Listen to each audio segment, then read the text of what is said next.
یو پلیټ فارم درکو ځکه چې پښتانه چې دي هغه حجره او جومات او داسې یو ځای هغو ته پکار دی چې یاره هغه کامن یو ځای چې په هغې کې هغه راجمع کېږي او خپل مشورې هم کوي او خپل نور ته جنازه کېږي یا پکې هم کېږي نو داسې یو غم ښادي کوي نو بیا هغې کې مونږ دا پروپوزل زمونږ او بریګیډیر صاحب په کنسنسس باندې دا دغه چې یاره یو داسې ځای هر قوم دپاره مونږ تیار کړو چې هغې کې غم ښادي هم کېږي هغې کې دي یو بل سره مشورې هم کوي او هغې کې یو بل سره نور څه داسې څه موقع راځي سره خوشحالۍ مو کوي د غم مو کوي په هغې کې یو بل سره دغه کېږي نو هر قوم دپاره کمیونټي سنټر به ورته مونږ وایو تاسو مونږ ته نور هم تجاویز راکولی شئ چې یاره هغې له مونږ نوم ښه کېږي نو د هر قوم به خپل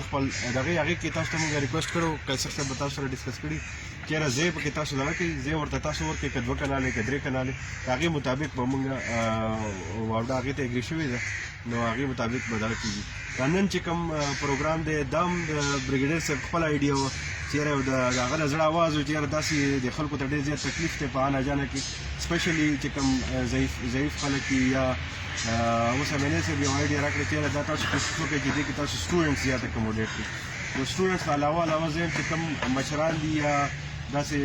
ضعیف خلک دي چې یاره هغو ته تکلیف وي په تلو راتلو کې نو که زیات پکې تاسو هغه اکوموډیټ کړئ د دې لپاره هغه ایس او پي او پروسیجر تاسو خپله په کنسنسس سره جوړ کړي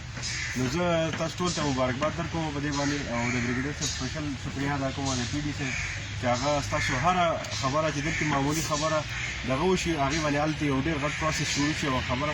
د چیرمین صاحب ته هم رسي لکه دلته یو خبره نوټ کېږي او د هغې هلته په هغې باندې کوشش روانې چې یاره څه طریقې باندې هغه کېږي د دې نه علاوه چې کوم پیکیج تاسو ته اناونس شوی دی هغې باندې هم سکیمونه موږ کوشش کوو چې په طریقه هغه ایکسپډایټ کړو او هغه به یو ډېر غټ ستاسو لپاره یو فیسیلیټیشن وي اخره کې زه تاسو ته صرف دا خواست کوم